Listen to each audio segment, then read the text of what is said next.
السلام علیکم۔ چاچا چمن محلے کے سب سے کنجوس آدمی تھے۔ ان کے گھر کوئی مہمان چلا جائے تو رسمی گفتگو کے بعد پوچھتے چائے تو نہیں پئیں گے نا، نقصان دہ ہے۔ ہاں شربت تھوڑا گرم ہے، چلے گا کیا؟ کیک بسکٹ والی دکان ابھی بند پڑی ہے، کیا کروں؟ سموسے والا تو ابھی تیل گرم کر رہا ہے، کافی وقت لگے گا، آپ کہاں اتنی دیر بیٹھیں گے، وغیرہ وغیرہ۔ مہمان بیچارہ یہ سن کر شرمندہ ہو جاتا۔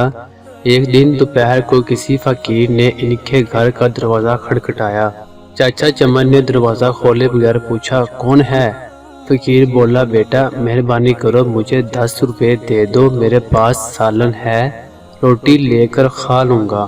جاؤ دفع ہو جاؤ، نہیں ہے میرے پاس پیسے۔ پتہ نہیں کہاں سے ایسے بیکار لوگ آ جاتے ہیں، مانگنے کے لیے کھانے سے دل نہیں بڑھتا۔ چاچا چمن نے بیچارے فقیر کو خوب باتیں سنائی۔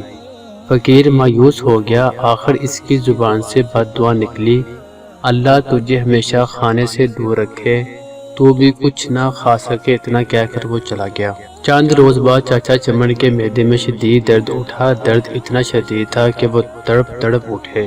گھر والے ان کو ہسپتال لے گئے۔ ہسپتال میں چاچا چمن کے مختلف ٹیسٹ ہوئے، آخر معدے کا السر شکست ہوا۔ ڈاکٹر نے ہدایت کی کہ 10-15 دن تک ہسپتال میں رہنا ہوگا تاکہ مکمل علاج معالجہ کیا جا سکے۔ ہسپتال سے گھر واپس آئے تو کمزوری سے نڈھال تھے، بہت برا حال تھا، کوئی چیز ہضم نہ ہوتی، دہی بھی کھاتے تو الٹی ہو جاتی، ڈاکٹر کے پاس جاتے تو وہ کہتا بد پرہیزی کی ہے، ٹیسٹ کرواتے تو سب ٹھیک آتے، دوا باقاعدگی سے استعمال کرنے کے باوجود طبیعت سنبھلنے میں نہیں آ رہی تھی، رنگ پیلا پڑ گیا تھا، تھوڑا سا کھانے پر بھی الٹی ہو جاتی۔ چاچا چمن کی راتوں کی نیند اڑ چکی ہے، ان کو موت کا خوف ہونے لگا۔ ایک رات سوچتے سوچتے انہیں نیند آ گئی، خواب میں دیکھا کہ پلاؤ کی دیگ کے قریب بیٹھے ہیں اور سب کو چاول بانٹ رہے ہیں۔ صبح اٹھ کر چاچا چمن نے گھر والوں کو اپنا خواب سنایا، انہوں نے مشورہ دیا کہ غریبوں کو کھانا کھلائیں۔ چاچا چمن نے خیر باورچی کو بلوایا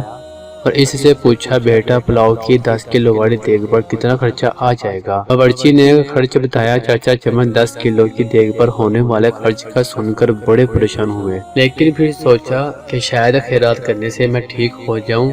انہوں نے اتوار کی ایک دوپہر کو یہ مشکل مرحلہ طے کر ہی لیا۔ محلے کے نوجوانوں کی مدد سے محلے داروں اور غریب غرباء میں چاولوں کی تقسیم ہوئی۔ چاچا چمن اب کافی پرسکون رہنے لگے، طبیعت بھی قدرے بہتر محسوس ہونے لگی، لیکن جب اس فقیر کا خیال آتا تو پھر وہی منحوس درد شروع ہو جاتا۔ یوں ہی کئی دن بیت گئے۔ ایک شام کو کسی فقیر کی آواز آئی، اللہ کے نام پر دے دو۔ ابا چاچا چمن بھاگ کر گئے، وہی فقیر کھڑا تھا جس نے انہیں بد دعا دی تھی۔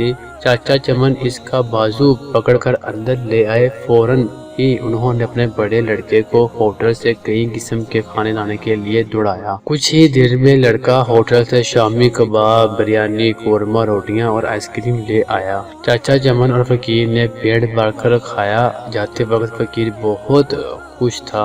ایک ہفتے علاج کے بعد چاچا چمن مکمل طور پر صحت یاب ہو چکے تھے۔ دوستو یہ تھی آج کی ویڈیو، آپ کا اس ویڈیو کے بارے میں کیا کہنا ہے کمنٹ سیکشن میں ضرور بتائیے گا، چینل کو سبسکرائب بھی کیجیے گا۔ اللہ حافظ۔